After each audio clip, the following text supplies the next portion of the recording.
सुप्रभात बहनों, क्लास सप्तम। आजकल आपका भाषा में पाठ 9 टिया की बच्ची चल रहा है। कल मैंने आपको इस पाठ के कठिन शब्द और उसके अर्थ बताए। आशा है आपने सुंदर लेख में अपनी उत्तर पुस्तिका में किया होगा।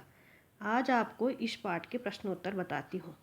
आप उन्हें ध्यान से सुनकर अपनी उत्तर पुस्तिका में करेंगे। जिसका पहला प्रश्न है प्रश्न नंबर 1, जहाँ पर आपके शब्द अर्थ पूरे हो गए हैं, ठीक उसके नीचे से पहला प्रश्न लिखेंगी। किन बातों से ज्ञात होता है कि माधवदास का जीवन संपन्नता से भरा था, और किन बातों से ज्ञात होता है कि वह सुखी नहीं था। प्रश्न नंबर 1 उतारेंगी। उसका उत्तर मैं बता रही हूँ आपको, ध्यान से सुनकर अपनी उत्तर पुस्तिका में लिखेंगी। तो इसका उत्तर है, माधवदास की संगमरमर की बड़ी कोठी थी। उसके सामने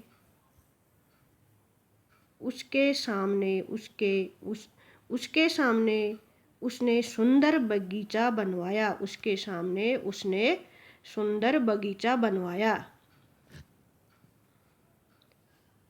उसके सामने उसने सुंदर बगीचा बनवाया था। पूर्ण विराम।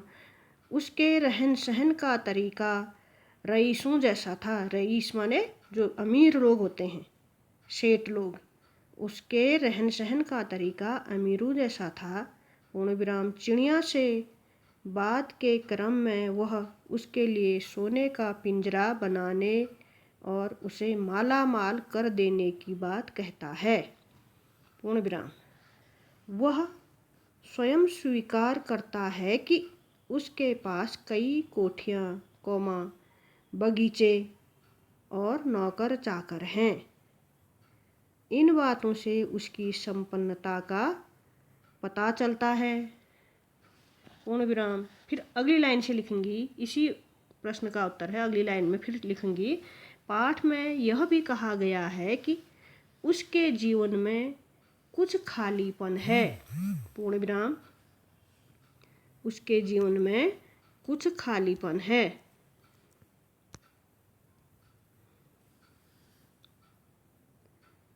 माधवदास स्वयं भी कहता है कि उसका महल सोना है, वहाँ कोई भी नहीं चहचहाता है।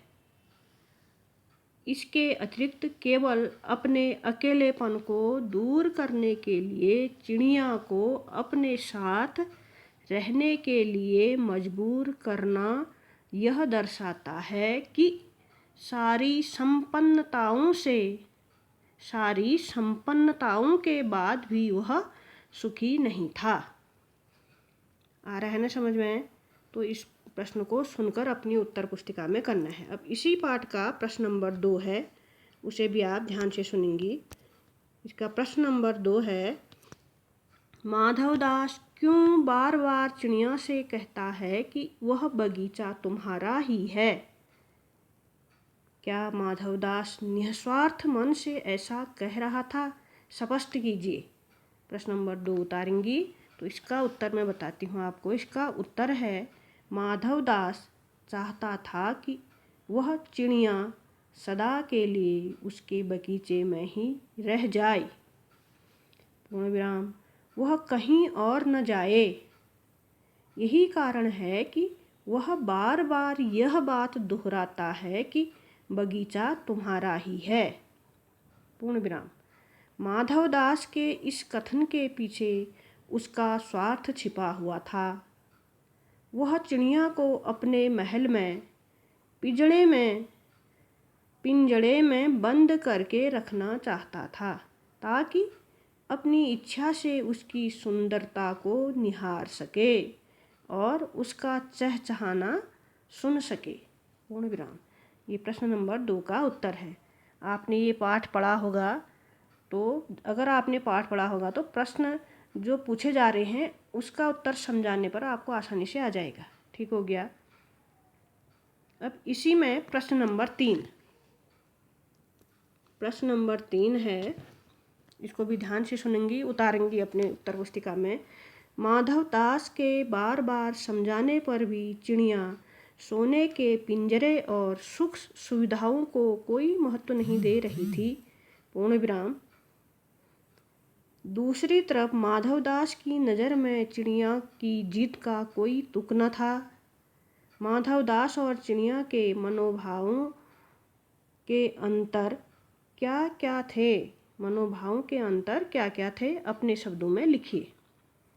तो इसका उत्तर भी मैं आपको समझा देती हूँ, इसको भी आपको करना है। तो इसका उत्तर है, चिड़िया की सुख सुविधाएं प्रकृति में निहित थी। पूर्ण विराम। हवा, धूप और फूल ही उसकी धन संपत्ति थे। पूर्ण विराम। माँ, परिवार और घर उसके लिए सबसे सुखदायी थे। उसकी सारी संपन्नता उसकी स्वच्छंदता थी। स्वच्छंदता माने आज़ाद रहना। सारी संपन्नता उसकी स्वच्छंदता थी। पूर्ण विराम। उसे सोने चांदी से कुछ लेना देना नहीं था। इन चीज़ों का लालच उसे उसके प्राकृतिक सुखों से वंचित कर देता। यही कारण था कि वह माधवदास की बातों को कोई महत्व नहीं दे रही थी। पूर्ण विराम। फिर अगले लाइन से लिखेंगी, वहीं दूसरी ओर माधवदास सांसारिक सुखों में लिप्त रहने वाले व्यक्ति थे। प्रकृति उनके लिए बस इतना ही मायने रखती थी कि वह बैठकर उसकी सुंदरता निहारते रहे। पूर्ण विराम। उसके लिए धन दौलत और ताकत संसार की मूल्यवान वस्तुएं थी, जिनसे वह दुनिया पर राज कर सकते थे।